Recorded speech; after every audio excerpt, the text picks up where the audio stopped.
once again being ravaged by wildfires, but by incident after incident that have required emergency efforts, heroic efforts to evacuate individuals and to address the acuity of a climate crisis that we're experiencing, not only here in the state of California, but in many parts of the world.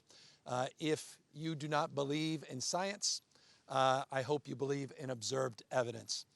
You walk around this community, you walk around this park around Lake Oroville, you see the reality, a reality that is set in this state in very indelible ways, and that is we're in the midst of a climate emergency. We're in the midst of a climate crisis. We are experiencing weather conditions the likes of which we've never experienced in our lifetime. We're experiencing what so many people predicted decades and decades ago, but all of that now is reality. It's observed. It is part of a consciousness. It's part of the experience, not just the expression that is this state of California. 3.154 million acres burned as of this morning, close to 3.2 million acres burned in the last number of months here in the state of California. Over 7,700 wildfires. This contrast to last year, where we had 4,900 wildfires and 118,000 acres burned. 26 times more acreage burned this year in the state of California than in 2019. Tens of thousands of people being evacuated. The science is absolute. The data is self-evident. The experience that we have in the state of California just underscoring the reality of the ravages of climate change. And when I talk about the challenges here in Butte County, it's not lost on anyone who lives up here. The 200,000 people that were evacuated a few years ago in 2017 related to the spillway here on the Lake Oroville Dam, where we had to evacuate because of the massive amount of water and the runoff into the lake, where the lake was overflowing because, again, of the acuity of extremes, because of the climate. And so we say this often, and I'll say it again, the hots are getting a lot hotter, the dries are getting a lot drier, and the wets are getting a lot wetter. That's climate change. That's what the scientists predicted. That's the reality that we're experiencing here in the state of California. And we have to own that reality, and we have to own a response to that reality. And one thing that's crystal clear to me, good enough never is. In the state of California, while it's led as it relates to climate change, we've got to step up our game. While we have audacious goals, while we're leading the nation in low-carbon green growth, as we've led the nation in our efforts to decarbonize our economy, we're going to have to do more. And we're going to have to fast-track our efforts. Well, it's nice to have goals to get to 100% clean energy by 2045. That's inadequate to meet the challenges the state, and I argue this nation, faces. We're going to have to fast-track our efforts. We're going to have to be more aggressive in terms of meeting our goals much sooner. And I have tasked now our administration, led by two members to my right, Jared Bloomfeld, who runs the EPA in the state of California, and Wade Crowfoot, who runs our resource agency, to go down in every prescriptive goal that the state has, to go down that list and to dust off our current processes, our current strategies, and accelerate all of them across the board in terms of the work we're doing to not just broadly decarbonize our economy, but to specifically adapt strategies to get more electric vehicles out on the street, and to electrify our transportation, to focus on our land use efforts in this state in a much more dynamic and deliberative manner, to look at our soils policies in the state of California, our industrial and agricultural policies in the state of California. Across the entire spectrum, our goals are inadequate to the reality we're experiencing. Mother Nature's three things, been said by many people. Mother Nature is physics, biology, and chemistry. She bats last, and she bats 1,000. That's the reality we're facing, this smash mouth reality, this perfect storm. The debate is over around climate change. Just come to the state of California. observe it with your own eyes. It's not an intellectual debate. It's not even debatable any longer what we are experiencing, the extreme droughts, the extreme atmospheric rivers, the extreme heat. Just think, in the last few weeks alone, we've experienced the hottest August in California history. We had 14,000 dry lightning strikes over a 3-day period. We're experiencing temperatures, world record-breaking temperatures in the state of California, 130 degrees, arguably the hottest recorded temperature in the history of mankind in the state of California. Just a few weeks ago, we had 121-degree temperatures in LA County. Burbank Airport, 114 degrees. It was 103 degrees in one part of the state of California at 3 in the morning. You've seen the images now strewn across the rest of the globe, these orange glows, the quarter-inch thick snow that is these ashes that are falling hundreds of miles away from these fires that we are experiencing. North California, 800 miles down to southern part, near the border of Mexico. 28 active large-scale fires that the state of California is currently battling. 14,600 firefighters currently battling those wildfires. Mutual aid coming from every local municipality and mutual aid coming from around the world. We had firefighters come in from Israel. I was talking to Prime Minister Justin Trudeau, sending firefighters from Canada. We're reaching out to partners. I was talking to Governor Murphy yesterday from New Jersey. New Jersey is sending engines out here on the west coast of the United States to the state of California. We have Utah and Texas. Montana has helped out. Obviously, Oregon and Washington. Not only are we receiving mutual aid from Oregon and Washington, we're going to need to reciprocate and provide mutual aid in Oregon and Washington. They're also dealing with record-breaking fires and loss of property. Economic impacts. If you say, all right, well, this is a health issue perhaps with the air we breathe and the air quality, perhaps this obviously has an impact in terms of the quality of life. How about the economic consequences? Just ask the folks here in Butte County, $2.2 billion just to clean up the debris related, to the Camp Fire. $2 billion just to clean up the debris. I don't know, I need to emphasize it a fourth time. The economic consequences of our neglect. You want to know the cheapest way to deal with this is to invest in the future, to invest in a low-carbon, green growth future, to decarbonize our economy, to change the way we produce and consume energy. It is the cheapest way to go. The biggest cost is in our neglect. The biggest cost is not accelerating and fast-tracking our low-carbon strategies. And by the way, California is doing that 5-to-1. We have more green jobs than we do fossil fuel jobs. 5-to-1, not 2-to-1, 5-to-1. We're proving this paradigm. You can grow your economy, 3.8% average GDP growth in the last 5 years in the state of California as we move to accelerate the decarbonization of our economy. But again, it's not enough. And it's not enough to do it alone. The state of California doesn't live in an island. While it's the largest state in our union, it's not even large enough to have the consequences in terms of marking a greater impact on reducing greenhouse gas emissions.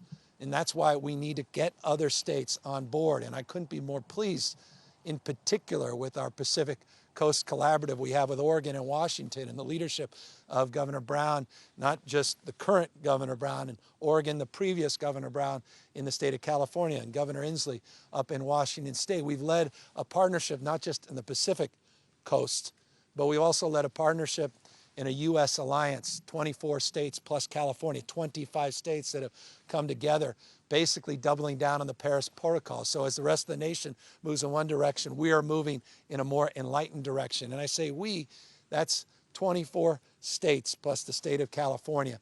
And that's impactful. Just think about California alone.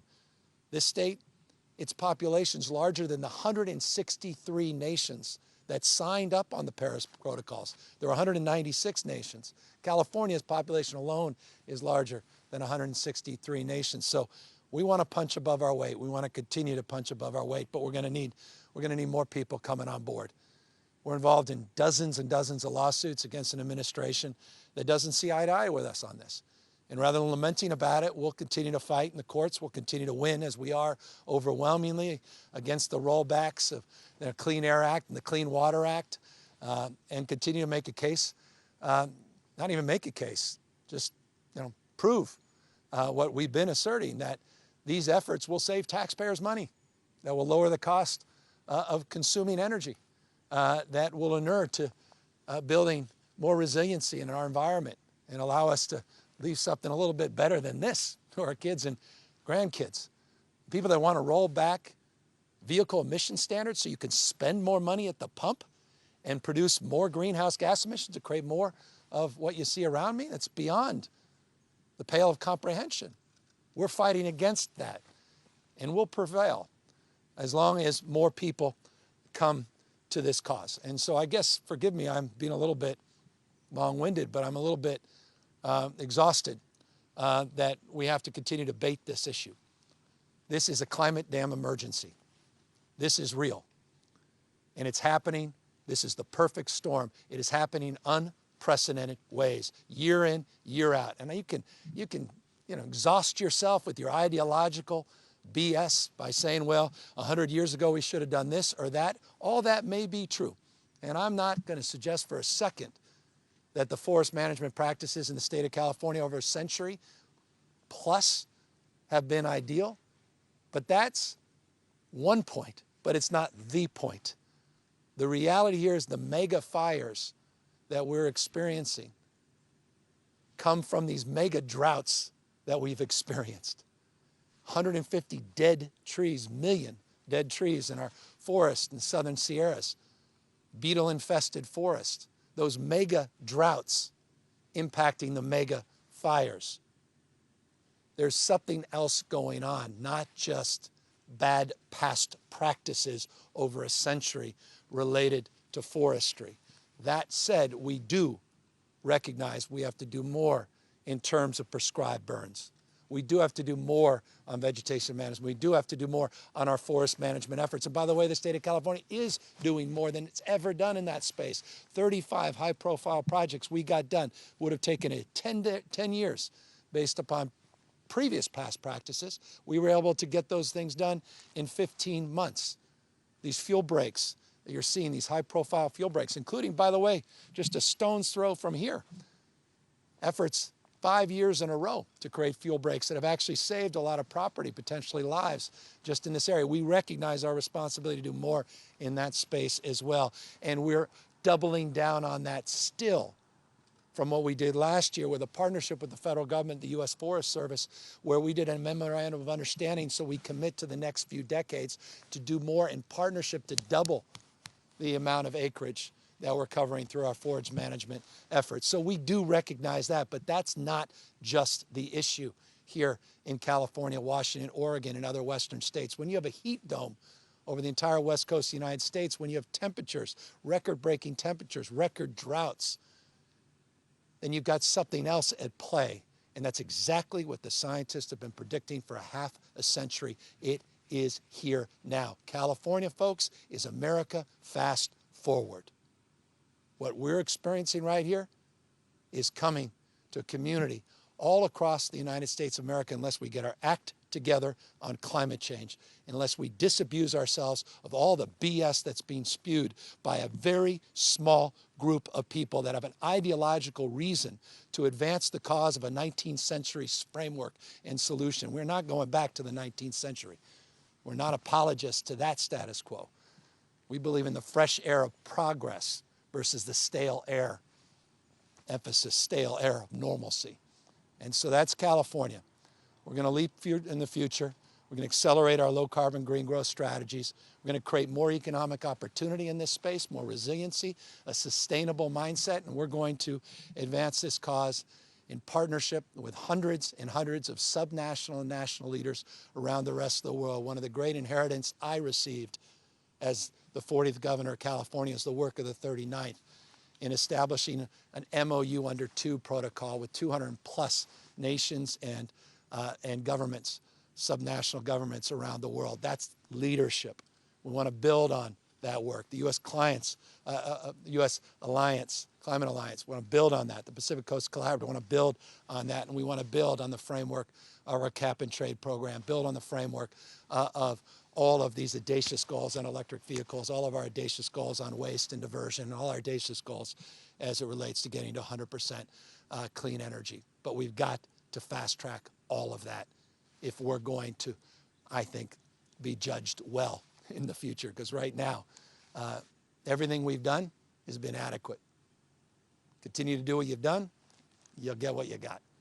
And so that's why I'm here a little more animated, you know, explaining this to my 4 kids, my little 4-year-old who's, you know, moved from talking about a novel coronavirus, actual language a 4-year-old uses, to now talking to me about what is going on outside and why you can't play around with a soccer ball outside.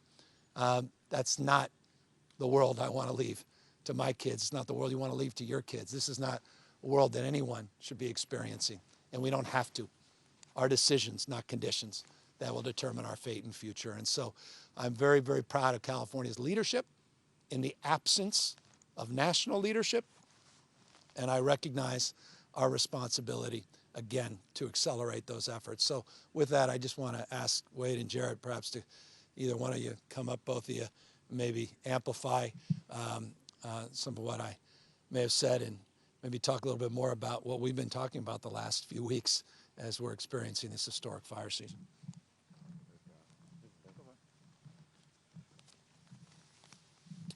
Hi, Jared Blumenfeld. I'm the Secretary of Cal EPA. Just want to start by really saying, you know, the governor framed it as a leadership issue.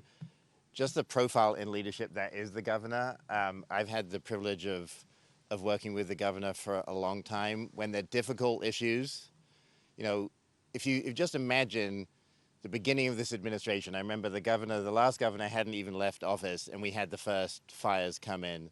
Day upon day upon day upon day, the state has been buffeted by emergencies. And when it comes to making tough decisions, the governor has made them, and they're not always popular decisions. And climate is one of those issues that we all know as Californians is here. I think the scientists told us in reports after reports that it would be coming 20 years from now. 20 years from now, we'd be facing what we're facing right here today in Oroville. And I just wanted to start by saying, be safe, first of all. Like, we have these masks, they've become like the Swiss Army knives. Like, they're good for COVID, but they're really good for the crappy air as well. And make sure we're using them. The N95 is really helpful. On your phone, you can get an app that shows you the air quality. Right here, right now, the air quality index is 508. It's healthy below 50. So really right now is the time to take care of your lungs, especially if you've got kids, folks in your family with asthma, the elderly. This is a time to really make sure that you're not going outside. This is not a time if the air quality is dangerous, and you can get lots of different apps that tell you the air quality from the Air Resources Board and others. Please, please, please, like, we don't have to be breathing this air. And also make sure the air quality in your home. If you have the opportunity to get an air filter, really I'd advise one. Next thing, the governor, like, he phoned late at night, both Wade and I, and we work as a big climate team within government, and said, we need to do more and we need to do it faster. And he reiterated, like, wait, Jared, this really is a climate emergency. We really need to tackle this as if our lives depended on it, because they do. And so that sense of urgency that you hear from the governor, he's pushing on us to make sure we look at every single aspect. And he's right. California is leading the nation when it comes to renewable energy. It is leading the nation when it comes to electric vehicles. It is leading the nation when it comes to building efficiencies. And I actually want to thank everyone for doing their part. The governor called on us 2 weeks ago to prevent blackouts. People around the state, big businesses, small businesses contributed, and even things like using less water and you know, helping for drought actually helps save energy as well, because a lot of our energy in the state is moving water around. So literally everything that you've all been doing, appreciate it. We want to make it easier. We want to make it so that it's second nature, so that you're not even thinking about replacing that light bulb because you replaced it with an LED 15 years ago. So we want to save you money, and that, I think, really is the governor's point. Many of the policies that contribute to climate change are actually hard on your pocketbook. And we're trying to create an economic recovery that's based on a innovation. And, I don't really know anyone in my life that's more of an innovator than the governor. Like, how we use innovation to springboard our economy into the future is really by green jobs, a green economy. So main thing today I'd want to say is be safe. If those numbers are above 50, which most of the state is, please don't go outside. Get one of these N95 masks if you do have to go outside, and monitor it. And then the governor's asked us month after month to give him proposals that show what we're doing, to activate what we're doing. And Wade and I had the chance of going to a climate conference. Everyone around the world is looking to see what California is doing. And I'm just incredibly grateful that we have a leader like Governor Newsom, who's not only leading California, but leading the world when it comes to climate. Wade? Thanks, Governor, and thanks, Jared. I'd start by locating us and sharing a little bit about where we are right now. We are in the Loafer Creek portion of the Oroville State Recreation Area, and that is a beloved recreational asset in this part of the state. One of 280 state parks in our state. The Oroville State Recreation Area, the undeveloped portion around the lake, burned over about 70% in the last number of days. More broadly across our state park system, 10 of our 21 park units have been impacted by these recent fires, including, of course, Big Basin State Park that the governor toured last week. State parks are a point of pride for Californians and really one of the crown jewels of an amazing natural ecosystem we have in California. And I think as we talk about the human cost of these impacts, we have to also elevate the natural resource impacts of these fires. Fact is, California has world-renowned nature and world-renowned biodiversity of plants and animals. And when you talk about almost 3.5 million acres of California land, that's over 3.5% of the state burning, major impacts to our environment and certainly our watersheds.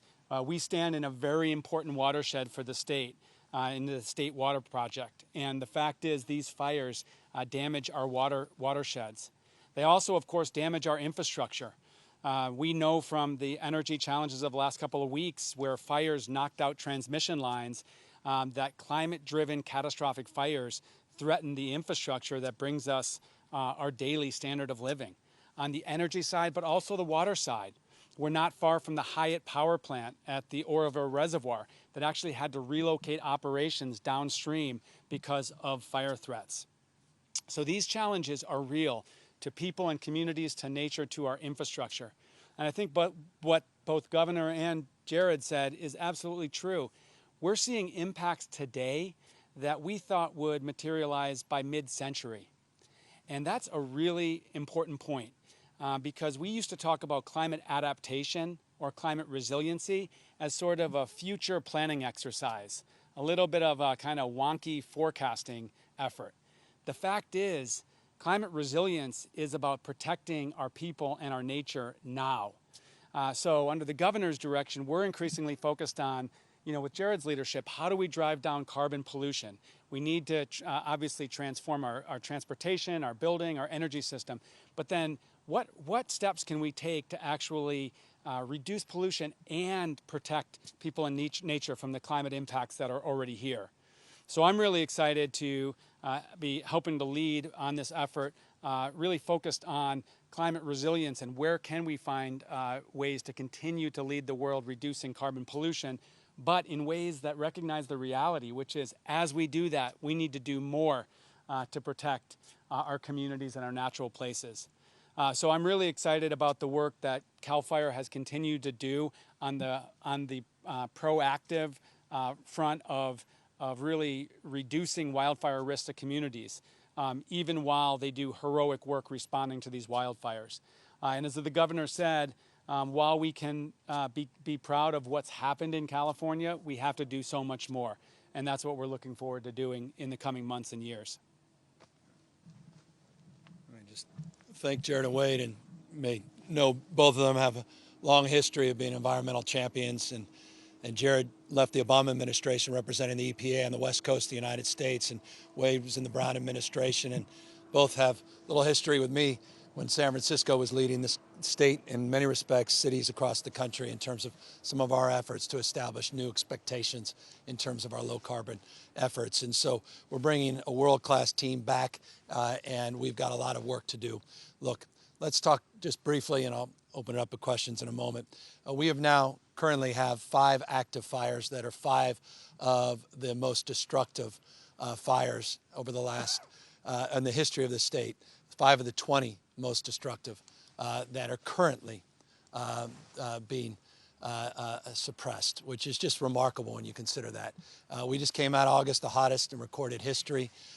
19 people have lost their lives in these fires. We anticipate that number may potentially go up as we get back into areas that have been ravaged by flame, and obviously smoke begins to clear. 3,900 plus structures have been destroyed. Many more structures we anticipate we will learn about over the course of the next days and weeks. Here's the good news. The weather is beginning to cooperate. The good news is the winds have settled down. The good news is there's weather starting to appear offshore that will create an environment where we may get a little bit of precipitation, a modest amount of precipitation. In a perverse reality, with all this smoke, it cools the temperatures down, the smoke blanketing now the state of California, and actually advantages some of our efforts in terms of mitigating the spread. The only downside, by definition, is the air quality, and then the inability for some of our air resources to get in. But nonetheless, the spread is mitigated as a consequence. We've made great progress on the LNU complex and the SCU complex, the CZU complex. We are making progress on this complex of fires, 23% contained in this northern complex, otherwise referred to in the past as the Bear Fire. 253,000 acres roughly are in this current complex. The August fire in this state is the largest in California history. It currently is at 24% containment. That August complex is 747,000 acres. Just that one complex of fires, 747,000 acres alone. Again, something we've never seen in our lifetime. And so want to just again express deep respect, admiration for all of our frontline folks out there doing the hand crew work, doing the work on making sure we're dosing, creating these breaks, not just the suppression efforts of CAL FIRE and all of mutual aid, also local law enforcement, our sheriff, California Highway Patrol, police that have really come to the aid of so many on the evacuations, our health and human service teams working in a COVID protocol environment to help people safely navigate our congregate shelters and provide opportunity to isolate and quarantine into hotel rooms in a way that we haven't done in the past. I'd be remiss not referencing all of that and acknowledging their extraordinary work, and we couldn't again be more pleased or proud of that. With that, I also today have a piece of legislation that I'll be signing that is relevant and impactful. We noted a few months ago in anticipation of this wildfire season, we had a series of public events in anticipation of this wildfire season. We had updated folks on the work we were doing on our vegetation and forest management, the historic amount of resources that we were putting into preparing for this year's wildfire season. But we also marked, because of COVID and because of other circumstances related to reduction in availability of incarcerated personnel that could help provide some supplemental support for CAL FIRE in terms of providing suppression and hand crew help through CDCR, California Department of Corrections and Rehabilitation, that we supplemented our workforce, our seasonal workforce, by 858 people. I announced last week we had hired 830. Today, I can state that all 858 firefighters have been hired pursuant to that emergency supplemental that we had appropriated a few months back. But one of the things that we have been working towards for a number of years, going back to the Brown administration, where there were efforts last year where we made progress, but this year where we actually got this done. Eloise Reyes, thank you for your leadership, incredible leadership, stewarding a bill that will help give people opportunity and hope. And those are those prisoners that are out there, thousands of prisoners that are on the front lines, that are near the end of their time in prison, that are getting credits and want the opportunity, because of the training they're receiving, once they're out of the system, to be able to potentially join a workforce of which they've been trained and have actively participated in heroic ways of advancing, meaning their suppression efforts are demonstrable when you see them. This bill that I'm about to sign will give those prisoners hope of actually getting a job in the profession that they've been trained. And I just want to thank everybody in the legislature, the legislative leaders and others that supported this bill. Small number of people didn't feel it was appropriate to give these folks a second chance. And that was unfortunate. But the good news, what's fortunate, enough did. And I'm looking forward to signing this piece of legislation here in a moment. And I just want to thank Scott Butnick, because so many people I can thank for their advocacy in this space. I want to thank Brian Rice and the California, a lot of the leaders within our Californian unions that recognize this moment and the opportunity to do this in a thoughtful and judicious way. So I'm belaboring this except to say I brought this piece of legislation appropriately, I thought, here today that will give these future firefighters and emergency personnel a chance by getting them an opportunity to expunge their records, giving them a chance to get a certificate, getting a chance to potentially get a career ladder coming out of prison. So let me sign that and we'll answer any questions.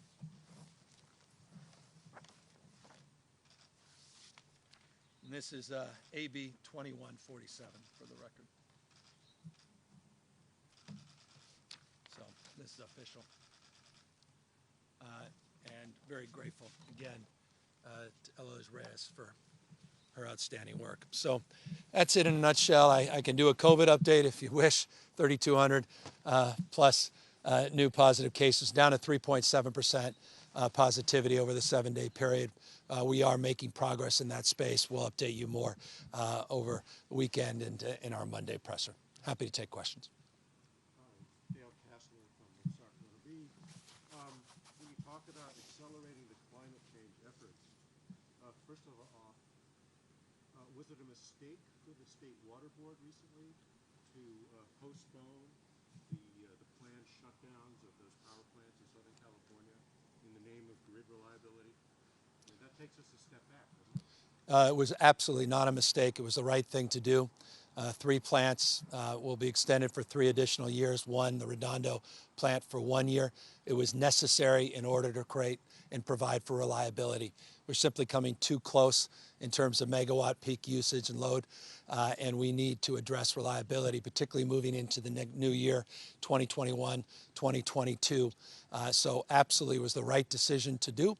And while you have a small step back, we're going to make giant leaps forward to make that negligible in the context of our total overall strategies.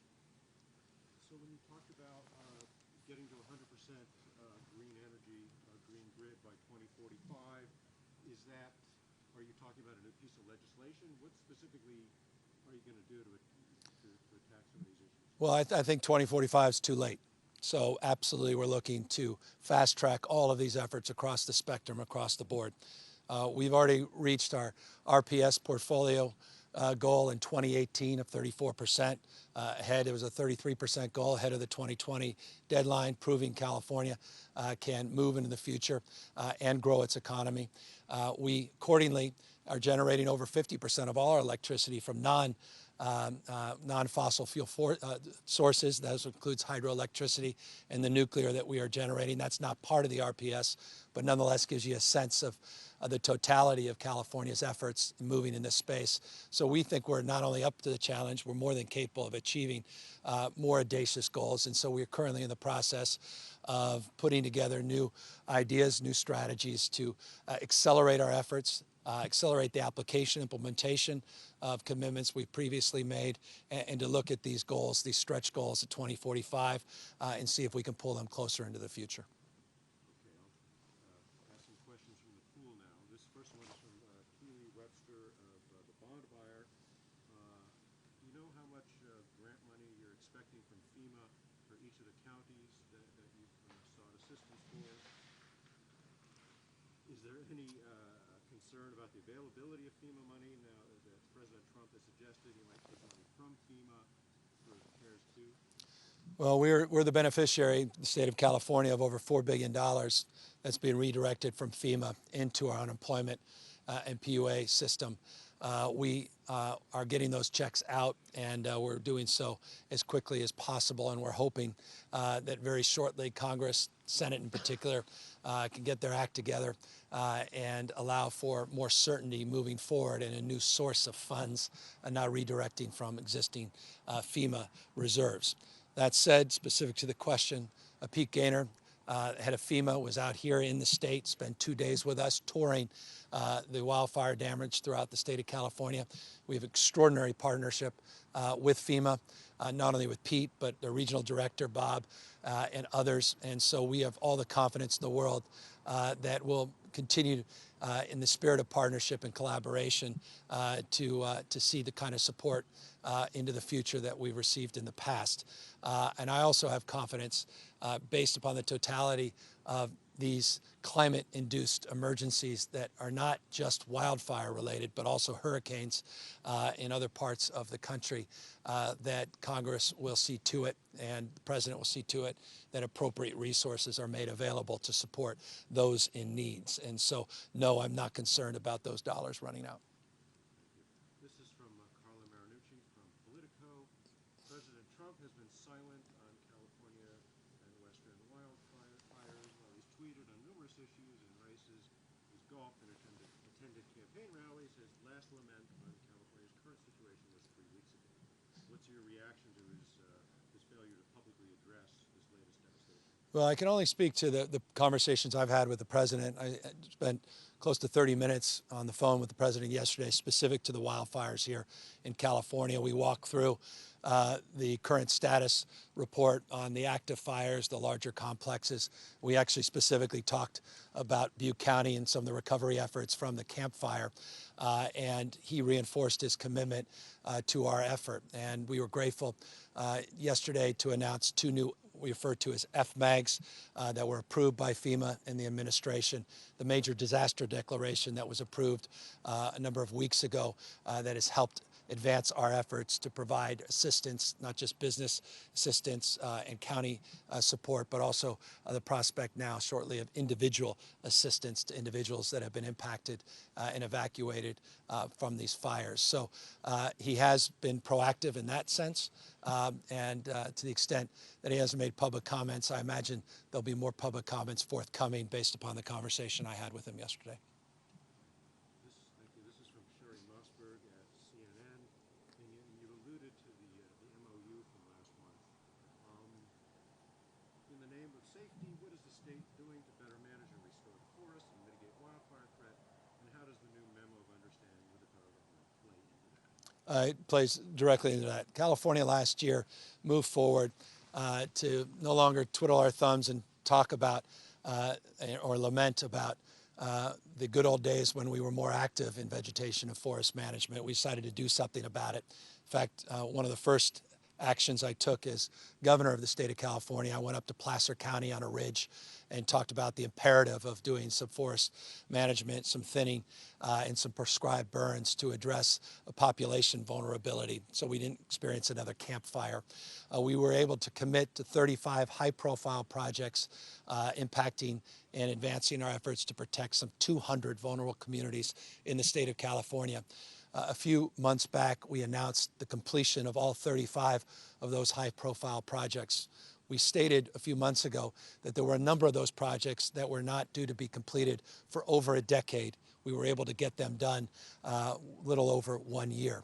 We are committed to doubling down on those efforts, and that is exactly the spirit of the partnership that we advanced this memorandum of understanding with the U.S. Forest Service, to basically double the commitment in terms of annual number of acres that are managed more efficiently and effectively in partnership with the state of California. The goal is to get to 1 million acres a year. We recognize that's not a stretch goal. That is the first goal of what we hope are subsequent announcements to go even farther and to do even more, because we recognize we're going to have to do more. But it was a significant milestone, a significant step forward, because the U.S. Forest Service and the state of California had not entered into any similarly placed commitments in the past. And so it's a positive development. It's a good sign. It comes with real resources from the federal government, and it forces us to step up our efforts as the federal government does the same. And so it's, again, one of, we hope, many announcements that we'll be making over the course of the next number of months, and we certainly hope over the next few years. Is there money committed in that MOU, or is it just sort of a pledge, this is what we want to do? No, there's resources committed by the federal government that come from a recent bill that the President of the United States signed going back, a couple of weeks ago. And that bill comes, what the name of it was? Great Outdoors Act? Yeah, the Great Outdoors Act. So substantive, goes from the provisions of the Great Outdoors Act. This memorandum of understanding will allow us actual resources. So it's more than just a piece of paper. It's not just symbolic, it's substantive. And it's also substantive in a different way, that it allows us to really prioritize together the most impactful projects, where we're not just doing things in parallel track, we're now doing things with real partnership and greater sense of urgency and intentionality. Thank you. This is from, I'll throw in a coronavirus question. This is from Mackenzie Mays at Politico.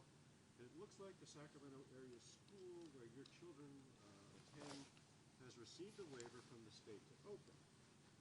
Do you plan to send your children back to the campus when they reopen, or are they going to continue with distance learning? Well, I'll let you know after I process that with my wife. I know better to answer that question without caucusing with the leadership in the House.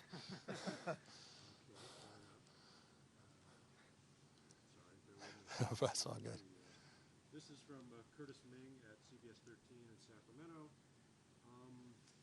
When the power's cut, so is the normal lines of communication.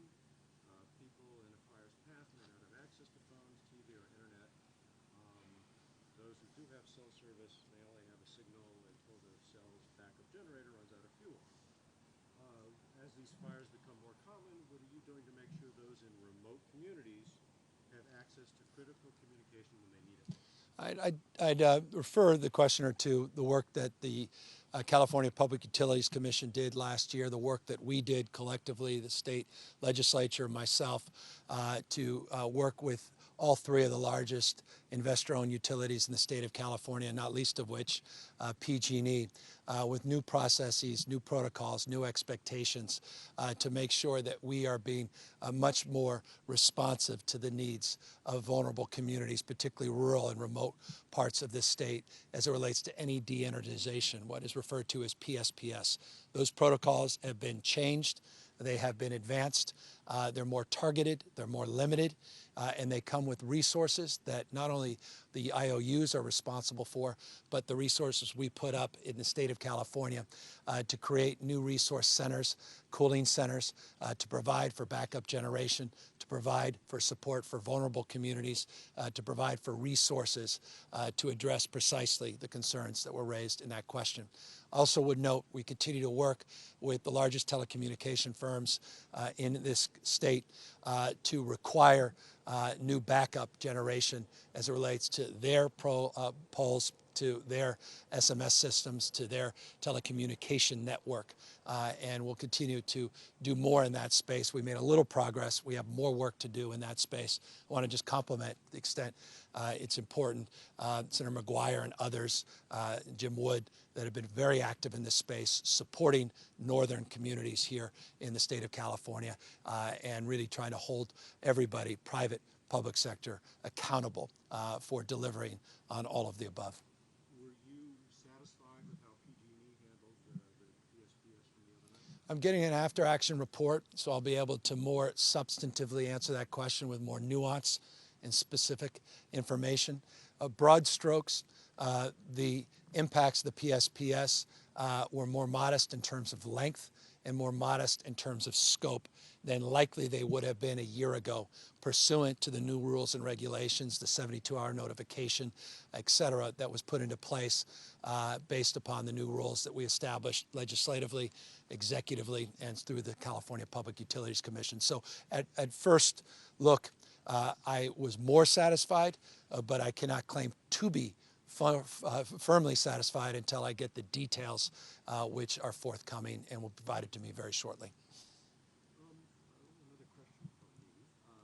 In regard to all that you've done in the last few years, I believe the legislature has appropriated something like $500 million for more equipment, more personnel for CAL FIRE, and yet the theme of the last few weeks we keep hearing is we're stretched too thin. We don't have enough. We're hoping, we hope we'll send the cavalry from Montana or whatever. Has the state just simply not done enough? No, look, you have 14,000 lightning strikes between August 15th and August 18th. Dry lightning strikes. You have a heat dome over the entire west coast of the United States that precipitates at world record-breaking temperatures in your state. Those are conditions that even the most abundant and well-resourced into the extreme agencies still would be overwhelmed by. So that's the challenge. Look, we provided substantially more money in ongoing support to CAL FIRE this year, baseline money. I did a supplemental of over $72 million for those seasonal firefighters. That couldn't have happened at a better time. And I just noted all 858 were hired. We have more suppression technology than we've ever had in the past. And what I mean by that is LiDAR technology, access to Pentagon information from satellites, the ability to access now technology that is part of our new procurement of helicopters, these new Black Hawk helicopters that are finally starting to roll in, access to other tools of technology as it relates to drones and wildfire and infrared cameras that we did not have in our possession that were distributed as broadly as they have been this year. All of that's happened in the last year and a half.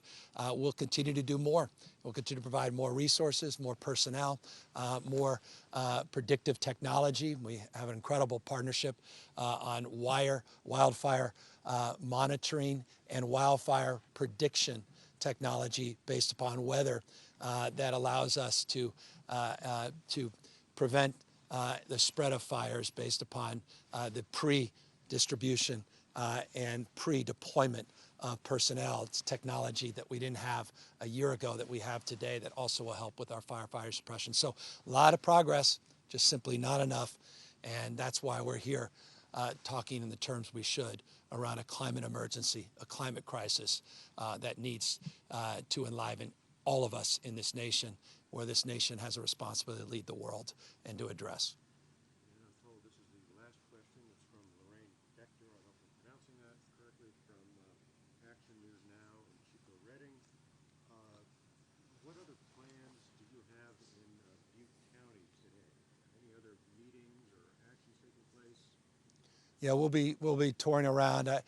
I hope I've been a familiar face up here in Butte County, certainly from the ravages, the wildfires that were experienced here after the Camp Fire and some of the subsequent removal of debris and rebuilding efforts. We've tried to be here for the community to the extent possible in terms of our support of property tax support, school system support, supplementing some of the economic losses in this area. I just want to express, if I could, and thank you for this question, the opportunity to express what I should have from the outset of this conference, and that is my deep respect and empathy for the human element and the impact that the last 3 years, that impact of all of these emergencies have had cumulatively on this community, from the Camp Fire alone to the spillway issues to here once again the PTSD that people are struggling with and suffering with, the emotional impact. I won't ever forget going to the first day of school up here in Paradise, the community surrounding Paradise, where the teacher told me on that first day of school that the kids had seen some fog outside their windows, and literally a number of the kids broke down emotional because they thought the fog represented the smoke related to the aftermath of the Paradise Fire. That PTSD is real. That impact on children in particular is overwhelming. And so my respect, my empathy for everybody suffering, this community in particular. And that's one of the reasons specifically I wanted to come back up here today to lay claim to an appreciation, but also a responsibility to be supportive, not throughout this current crisis, but to be here, as I said 2 years ago, a year ago, and I'll say it again, for the long haul, to make sure we're here as part of the recovery and making sure we're here part of building a more resilient community and doing more to prevent these fires in the future. And so with that, let me just again express my gratitude to all of those leaders, not only here in the Butte community, but the surrounding communities throughout the state of California addressing these historic wildfires. I expect real progress in the next number of days. Weather conditions are more favorable. Some of these larger complexes, we are making tremendous progress. I expect as well some of the air quality to begin to improve in the next number of days, measurably improve in the next number of days.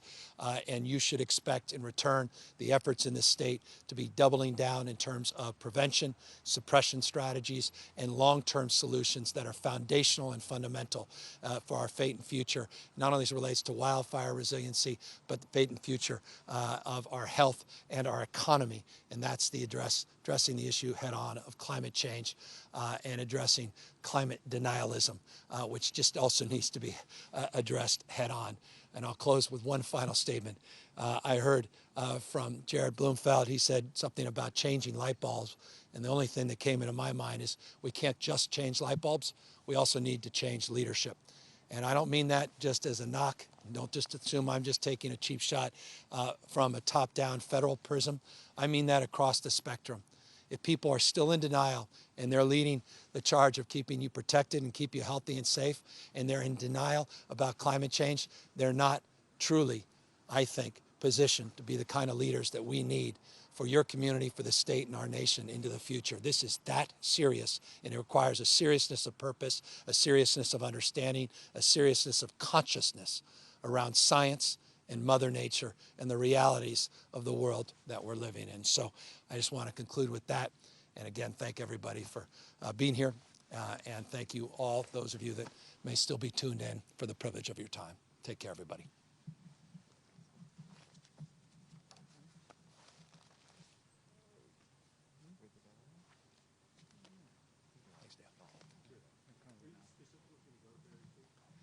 And we're figuring out exactly where, but yeah, I'm trying to get there. Mark really wants me to get there. My tour guide.